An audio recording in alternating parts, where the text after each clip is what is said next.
Welcome to another episode of the More People podcast. I'm your host, Andrew Fitzmaurice, CEO at MorePeople. Our guest in this episode is one of our very own, Sarah Want. Hello, you okay? Yeah, very well. Thank you for joining us. You cover a lot of different ground at MorePeople, not just in your role inside the business, but outside of it as well. So keen to understand a bit more about what you do. But for the benefit of those who don't know you, your role here, your background? So I've been here for 5 years now, came with absolutely no external recruitment experience or horticultural agriculture experience and knowledge. My role now is I manage a team and we recruit for roles within horticulture and agriculture. Hands-on roles, very varied, but anything from sort of graduate level to director for farm managers, growers, scientific roles in breeding, agronomists, and everything in between is my day-to-day in a nutshell. And this has got under your skin, hasn't it? This has become a bit of a passion as well. I get quite passionate about what horticulture means and horticulture as an industry, because everybody thinks you get into horticulture if you're not very good in school, and it's a job that you do if you can't do anything else. And I have got a reasonable education and I couldn't do half of the jobs in horticulture. It's heavily technical, heavily scientific, and it's very underappreciated. So when people ask me what it means, I'm quite rigid in my approach if it's not grass cutting and making a garden look pretty. Why do people take it for granted, or perhaps why do people not fully understand what's there in this sector? Part of it's a historical reputation. And if you talk to people that have been in the industry for 20, 30 years and you ask them why horticulture, a lot of them will say, because I failed my exams and that's what I was suggested. And a lot of educational sort of institutes back in the day said, don't do horticulture if people wanted to do it. They suggested doing something else because it wasn't a career. That reputation sort of spanned into now, and it's taking a long time and a very slow process to change it. And I also think it's undervalued for people that don't know what horticulture is. And I didn't when I started, but you don't think about where you get your berries from when you go to a supermarket. And when you go and buy your bedding plants in a garden centre, you don't think how they got there. You just find the cheapest price or the best looking plant or the prettiest colour. And it's just educating the wider population about what the industry is, because the horticultural industry provides the UK with so much more than people are aware of. Yeah, I couldn't agree more. I think that definitely feels prevalent across all areas of food, but in particular buying things like soft fruit, people just take for granted it's always there on the shelf. It's always safe, it's always good quality, and they don't think about the crop science and the technical elements that have gone into it. No, and it's when I worked in food retail before here, and part of our due diligence was country of origin checks, which is just making sure that the fruit you're putting out has the right country of origin on the label.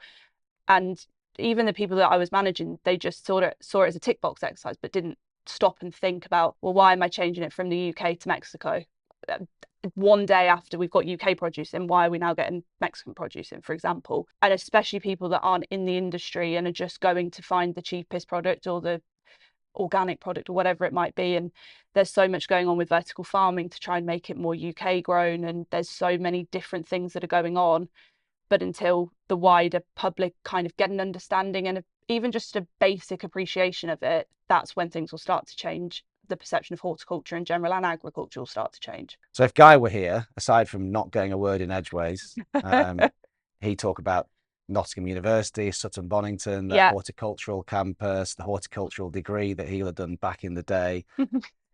We spend a lot of time out with universities as well, you know, banging the drum for the sector and trying to bring young people through, because there's a shortage of talent, an aging workforce. It's a big problem for lots of areas of food, but particular things like commercial horticulture. You play a part in that as well, with your role in the YPHA. Tell us more about the YPHA. So it was started in 2020, and it was set up by 3 people in horticulture: Natalie Porter, now Boynton, Molly Higginson and Liam Cleary. And the reason they set it up was because they realised how little of a network they had with people their age, and it sort of stemmed from there. I joined the committee 2.5 years ago now, I think, and as of last week, we just hit our 900th member in the UK. We do monthly seminars on Zoom where we're getting in people from the industry to talk about their careers, or we'll get in people from places like Perennial to talk about their support that they can offer. We'll get people in to talk about sort of finances and how young people in horticulture, well, young people in general, can sort of be better off. So we're trying to educate our network. We do 2 in-person events a year. So in February just gone, we took our members to the Eden Project in Cornwall. We'll get speakers in. We've had the likes of Adam Frost come and do talks for us. So it's very much network orientated, making sure that people in horticulture under 35 have a group of supporters, really. And then aside from the day-to-day in YPHA, we do lots to promote the industry, to try and change perceptions, educate potentially the older generation into what young people are looking for and how we can move the industry forward. So we went to the House of Lords last year and did sort of put reasoning about sort of getting education for people in secondary school and getting horticulture on the curriculum. Fortunately didn't go anywhere, but that's another point. So we'll do lots of things like that. And we've just decided, as of last week, our final 10 delegates for our new Launch Success Challenge, which is our first ever scheme like this, but it's really exciting. I wish I could be a part, but I also was on the interview panel, so I couldn't be a bit biased. And I can't be a part because you set the age for it just slightly younger than I am. Yeah, only slightly. Yeah, done that. Just I think you're just 36, aren't you? So, yeah, exactly. Unfortunately. So YPHA stands for Young People in Horticulture Association. And website? www.ypha.org.uk, and I've just released a brand new website that I've spent like 6 months building. So go and have a look, sign up, it's free to join. Nice. Yeah, it's a great resource. I mean, there are plenty of other initiatives by trade bodies that are doing their bit. One of the challenges I always think with some of the conversations we have at universities or at conferences, I find we're often preaching to the choir. The nature of the people who bothered to attend or are curious enough that are already in the room are probably en route to join the sector because they've already demonstrated some kind of interest in it. How do we reach a wider audience? I know we've discussed it coming away from trade shows and things like that, that you're too late talking to the people that are there. I think going to universities is definitely beneficial for an educational piece for them to see the vast amount of career opportunity. But again, it's too late. We need to be hitting secondary schools and showing them before they're making life decisions, or what schools tell you are life decisions, that horticulture is an option. Because when I was in secondary school, they sort of hit you with A levels and you've got to go down the A level route as opposed to an apprenticeship or something like that. And then when you're at college, they then push university down your throat and say that's the only route for you. And actually it isn't. Horticulture as a degree, if that's the route you go down, isn't that accessible. There aren't a huge amount of places that do it anymore. So if we're getting to secondary schools and showing them, there's something called T levels out now, which is essentially an apprenticeship, that sort of thing. That's another route into the industry. And when we're at trade shows and conferences, the people in the room are business owners, they're decision makers, they're directors, and they're there to get the information, and that's great.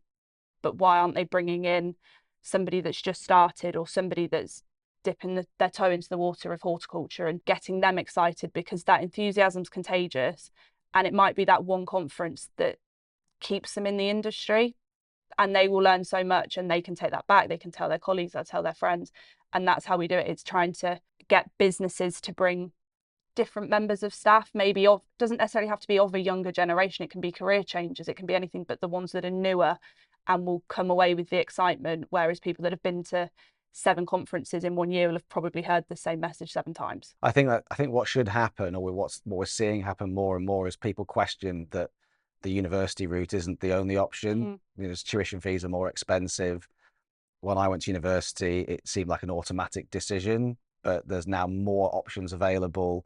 The price of going to university is so much greater that people might not do it as automatically and might pick more vocational routes. So having these other qualifications should be a good thing for pipelining talent into our sector. Yeah, and I mean, when I left college and I deferred my entry to uni by a year because I didn't really know what I wanted to do. I knew I loved to have a drink, and I was like, I can't spend 50 odd grand to go drinking for 3 years. So I deferred it, and then I actually never went to uni. But when I deferred it, all of my sort of teachers at college were like, I can't believe you're doing this, it's not the right thing to do. And I'm fine, I'm absolutely fine, and I don't have student debt and anything like that. And I fell into the job I'm in now, and I'm very lucky to do that. But there's T levels and apprenticeships. You can do your A levels and go and find a job on the side, that you might find is your natural home and you don't need to go to uni. It's not, if you don't know what you want to do, or you know what you want to do doesn't need a degree, it's not always worth spending the money and spending 3, 4, maybe 5 years at uni to get a qualification you might not then use. And as recruiters, we see so many CVs, thousands and thousands of CVs. I feel like we're having to upskill ourselves to recognize different skill sets, different backgrounds, different contributions, different qualifications, rather than look for a horticulture degree. Because if we only looked for a horticulture degree for those technical roles, or a food science degree, we'd have not enough candidates. Yeah, hardly any. I very, very rarely work with candidates. If I'm talking purely commercial nursery, commercial horticulture, I very rarely work with candidates that have a horticulture degree. They might have maybe a biology degree and have ended up going down this route. But most of the time I see level 2s, level 3s, and then you're getting your industry qualifications. And that's so much more important now than getting a bit of paper and a BSc in whatever subject you might be doing. And a lot of the businesses I work with don't look for degrees either. They'll look for experience and enthusiasm, which is, it's quite refreshing. That's changed quite a lot in my 5 years. The sort of maybe attitude towards recruitment is shifting slowly. But yeah, it's not just solely education focused now. One question we're asking all of our guests, as this is our 24th year in business, and this is more recent for you than it will be for some of our guests. But if you could give your 24-year-old self one piece of advice based on what you know today. Be more, or keep being as curious as I am now. I think knowing your weaknesses, but sort of fronting them and admitting it and asking for help, and being curious about what you're doing and wanting to know the reasons why you're doing it, is where I've got to where I am. I didn't know anything about horticulture. I didn't know if I'd like horticulture, and I asked questions. I was interested. I wanted to learn about it, and now I'm here. And it changes every day. There's so much I don't know, so much I'll probably never know. But the only way you can keep building is if you keep asking for help, keep sort of learning from your mistakes, and keep being curious about what you're doing. So that's probably my advice. Super. Yeah. Like it a lot. Thanks, Sarah. That's all right. Thank you.